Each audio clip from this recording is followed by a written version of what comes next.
ሰላም ጤና ይስጥልን አድማጮቻችን። እንግዲህ ዛሬ ወንድማችንን ማርቆስን አግኝቼዋለሁ። በኢሚግሬሽን በተለያየ ወቅታዊ ጉዳዮች ጥሩ ኢንፎርሜሽኖችን አፕዴት እንድናደርግ ቶሎ ያቀርብልናል።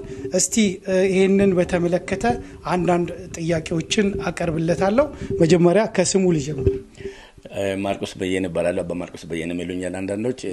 በዚህ ካናዳ ወደ 20 ዓመት በላይ ቆይቻለሁ እና ፓራሌጋል ሰርቪስ የሚሰጠው ትራንስሌሽን ሰርቲፊኬት ትራንስሌተር ሆኜ ስሰራ እንግዲህ አሁን ከ15 ዓመት በላይ ሆኗል እና በተለይ በሲቲዝንሺፕ ኤሪያ ላይ ከዛ ደግሞ ድራይቪንግ ላይሰንስም ላይና በሌሎችም ኮርትም በመሄድ በተለያየ ቦታ ትራንስሌሽን እና ሌሎች ደግሞ ህግ ድጋፍ አገልግሎት ሰጣለሁ።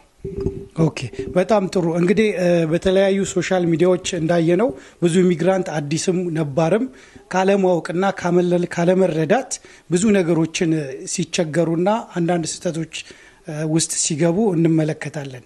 እነዛን በማሰብ ነው አንተ ኢንፎርሜሽን የምትሰጠውና በዚህ ጉዳይ ላይ እንደው እስቲ አሁን ለነበሩትም አዲስም ለሚመጡት ወሳኝ ነገር ማድረግ ያለባቸውን ማድረግ የሌለባቸውን እስቲ ብታስረዳን።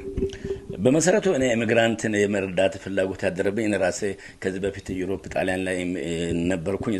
እዛ ሆኜ ለምሳሌ ኢሚግሬሽን ጉዳይ ራስንም ለማሳካት ስተንቀሳቀሻለሁ ወደ አሜሪካ ለመሄድ ከዛም ወደ ካናዳ ለመሄድ ስሞክር እንግዲህ አዲስ ሰው ነኝ ገና ነገሩ በማታውቀው ነገር ላይ ስትገባ ብዙ መረጃ ያስፈልጋል። እኔ ራሴ ስለ ካናዳ ብዙ መረጃ ነበረብኝ። ጣሊያን የነበርኩ ጊዜ ቶሮንቶ ምናምን ብቻ ነው የሚያውቀው፣ ሌላ ቦታ እንኳን በደንብ አላውቅም። ስለዚህ መረጃ ካለ ሰዎች በቀላሉ ወደ መሄዱበት ቦታ አይዲያ ሊኖራቸው ይችላል። ስለሚሄዱበት አገርም ቢሆን ለምሳሌ አገር ቤት ያሉ የት ነው የሚሄዱት? አንዱ ቤቱን ሽጦ ንብረቱን ስራውን ትቶ ይመጣል አይደል? ትዳሩን ትቶ ይመጣል።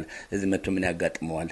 እነዚህ ነገሮችን መናገር እዚህም ከመጡ በኋላ አስፈላጊ የሆኑ ነገሮች ለምሳሌ መንጃ ፈቃድ በተመለከተ ስራ መፈለግ፣ ከዛ የቤተሰብ ህይወት ላይ ድራይቪንግ ላይ ስህተት አለመስራት፣ ከዛ ወንጀልም አለመስራት፣ እነዚህ መሳሰሉ መሰረታዊ የሆኑ ነገሮች ውስጥ እዛ ገብቶ በቀላሉ ላይፋቸውን እንዳበላሹ ሊጠቅም የሚችል ነገር ነው። ከራስም ህይወትና ልምድ ተነስቼ የምናገረው በተለይ ደግሞ ብዙ ጊዜ ከኢሚግራንት ጋር ስለሰራው የኢሚግራንት ላይፍ የሰውን ላይፍ በደንብ አውቃለሁ። ለዛ ነው። በጣም ጥሩ ሀሳብና ጥሩ ኢንፎርሜሽን ነው እያደረስክ ያለው። እስቲ እንደው አንድ አዲስ ከኢትዮጵያ የመጣ ኢሚግራንት መጀመሪያ ማድረግ አለበት ብለህ የምታስበውን ወሳኝ ነጥቦችና ማድረግ የሌለበት ደግሞ የምትለው ወሳኝ ነጥብ አጫጭር ነገሮችን እስቲ። ነገሩ በእርግጥ እንኳን ረዝማል። ከዚህ በፊት ማለት በቲክቶክ እና ዩቲዩብ ላይ አውርቻለሁ።